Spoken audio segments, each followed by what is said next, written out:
Hello everyone, और आप सब कैसे हैं। होप आप सब बढ़िया ही होंगे। हमने काफ़ी दिनों बाद जो है मेटल और नॉन मेटल का जो लास्ट वीडियो है हम वो डाल रहे हैं। देखिए, अभी तक हमने मैक्सिमम पार्ट कंप्लीट कर चुके हैं। अब हमारे पास कुछ लास्ट के टॉपिक बचे हैं, हम उन्हें भी कर लेते हैं। लेकिन आज का जो टॉपिक है वो है, फर्स्ट टॉपिक जो है वो है थर्मिट रिएक्शन।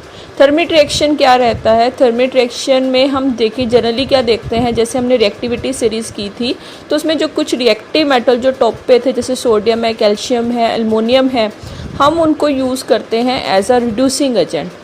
किस चीज़ के लिए? To obtain a metal from their oxide. Metal को उसकी ऑक्साइड से ऑब्टेन करने के लिए हम कुछ रिड्यूसिंग एजेंट जैसे सोडियम, कैल्शियम, एल्युमिनियम को यूज़ करते हैं। जैसे आपके सामने रिएक्शन दी हुई है कि हम MnO2 मैंगनीज डाइऑक्साइड है उसे एल्युमिनियम के साथ रिएक्ट करते हैं, जो एग्जा रिड्यूसिंग एजेंट यहाँ पर एक्ट कर रहा है। तो हमें प्रोडक्ट क्या मिलेगा? मैंगनीज और साथ में एल्युमिनियम ट्राइऑक्साइड, और हीट रिलीज होगी। अब ये एक बैलेंस रिएक्शन आपके सामने है।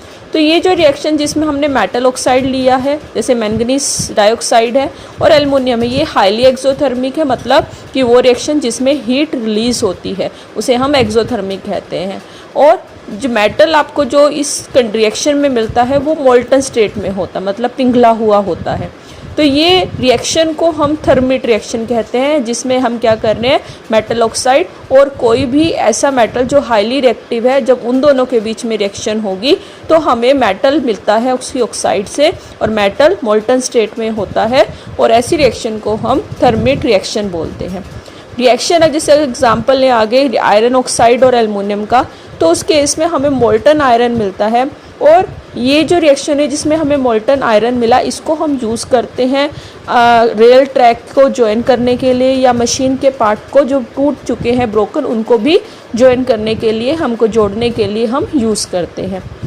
आपको डायग्राम दिया हुआ है कि इसमें आपको दिखाया हुआ है कि थर्मल वेल्ड करके लिखा हुआ है कि मतलब वेल्डिंग कैसे हम करते हैं, तो वो चीज़ आपको यहाँ पर डायग्राम में शो कर रखी है। तो मोल्टन आयरन को हम यूज़ करेंगे। देखिए, ये तो हुआ थर्मिट रिएक्शन। उसके बाद नेक्स्ट जो टॉपिक है हमारे पास वो है refining of metal.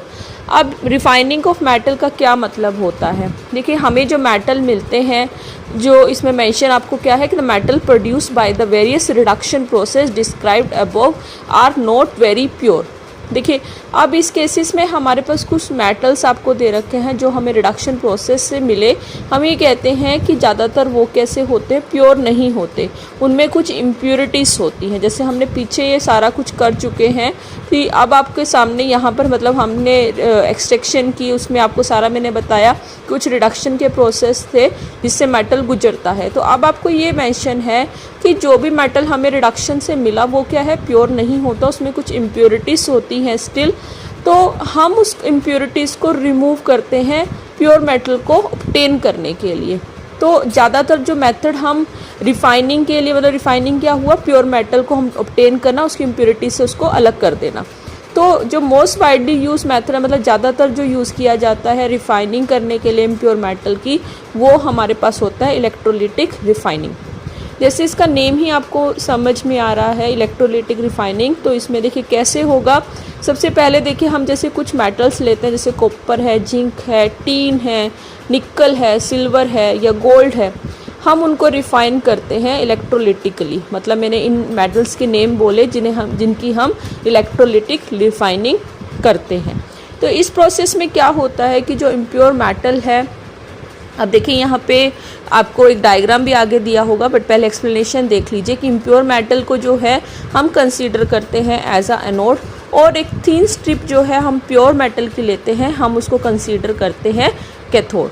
Impure metal को हम क्या लेंगे, एनोड, और जो प्योर मेटल है उसकी स्ट्रिप ली जाती है, उसको हम लेते हैं कैथोड।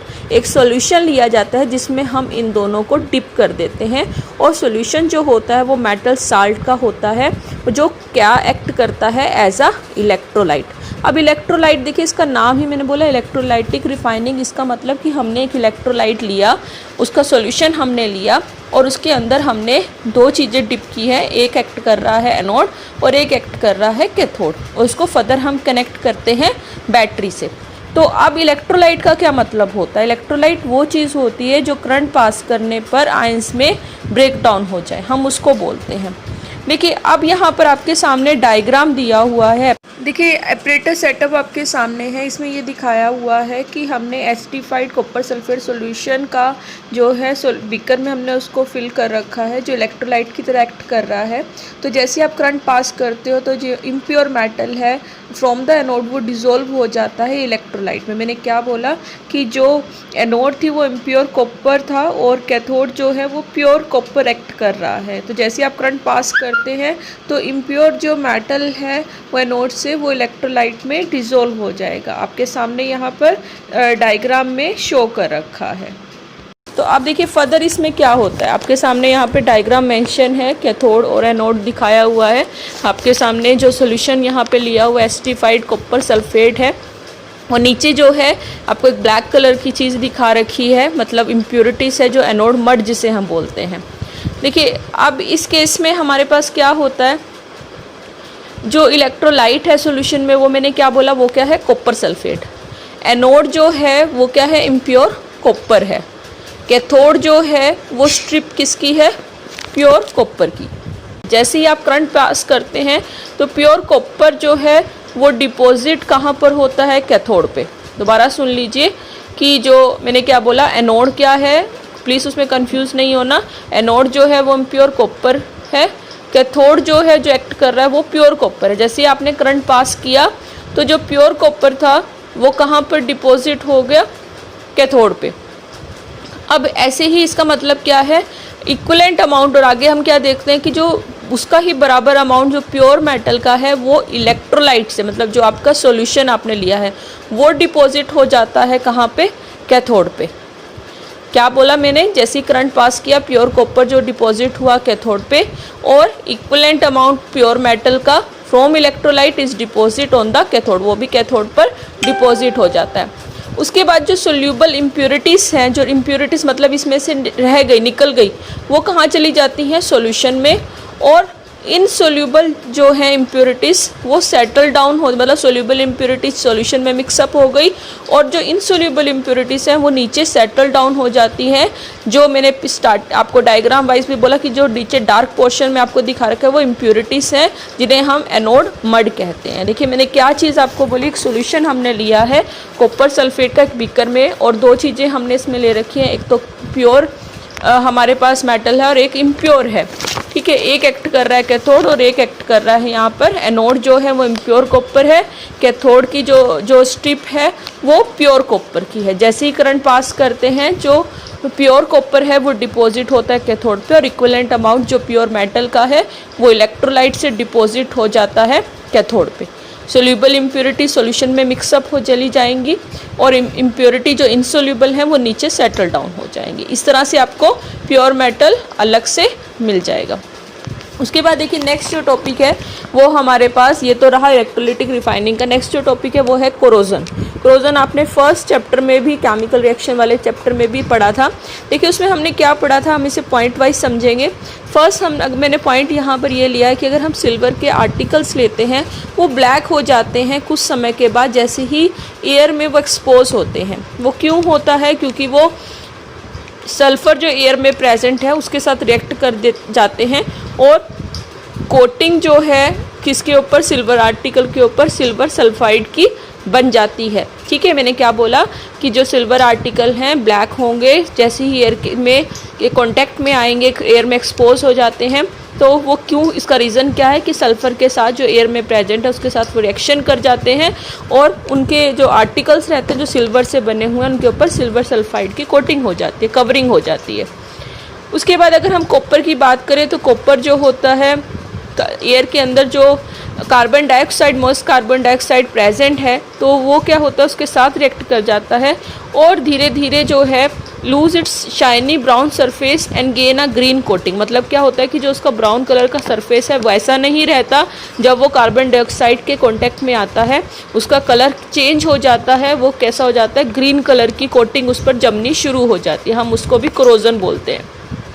तो ये कैसा होता है, ये कोटिंग कैसी होती है, बेसिक कॉपर कार्बोनेट की होती है, इसे भी आपने याद रखना है। थर्ड हमारे पास है आयरन।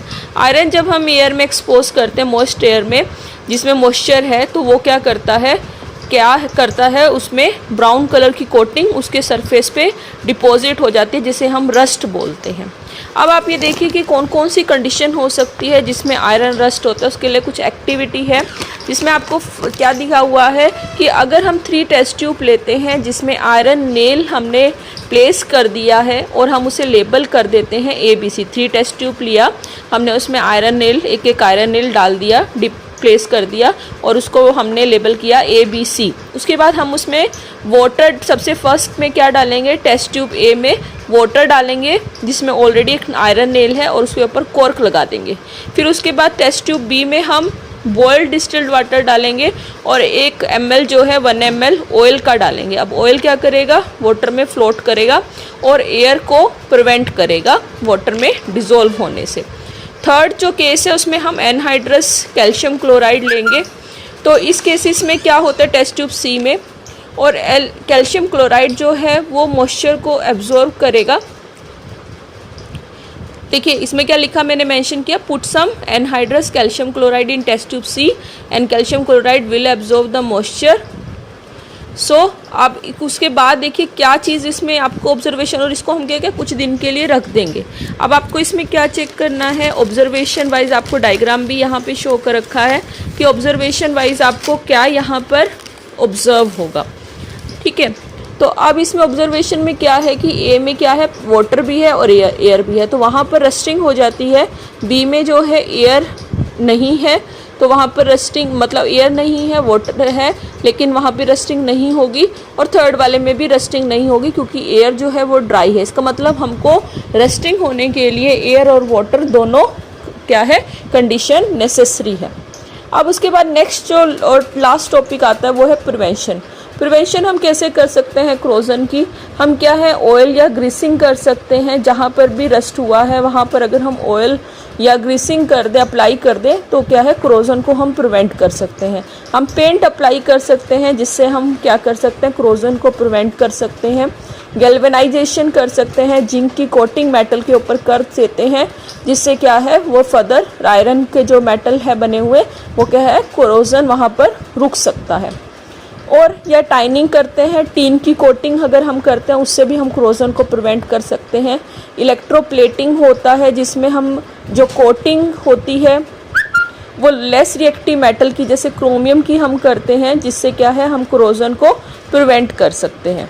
क्या बोला कि हम टाइनिंग कर सकते हैं जिसमें हम टीन की कोटिंग करते हैं, या हम इलेक्ट्रोप्लेटिंग कर सकते हैं जिसमें हम कोटिंग लेस रिएक्टिव मेटल जैसे क्रोमियम है उसकी हम कर सकते हैं जिससे हम क्रोजन को प्रिवेंट कर सकते हैं, या हम एलोइंग कर सकते हैं जिसमें हम एक मेटल को दूसरे मेटल के साथ मिक्सिंग की जाती है तो तब भी हम क्रोजन को प्रिवेंट कर सकते हैं। देखिए जैसे मैंने एलोइंग बोली तो एलोय क्या होता है, एक होमोजेनियस मिक्सचर होता है मेटल का विद अदर मेटल। जैसे कि कुछ एग्जाम्पल आप देख लीजिए, मतलब एक जैसा मिक्सचर जिसमें हम इक्वल अमाउंट लेते हैं। जैसे स्टील है, स्टील में हम आयरन और कॉपर लेते हैं। स्टेनलेस स्टील है जिसमें आयरन है, कॉपर, कोबाल्ट, निकल लिया जाता है। ब्रास है, कॉपर और जिंक दोनों लिया जाता है।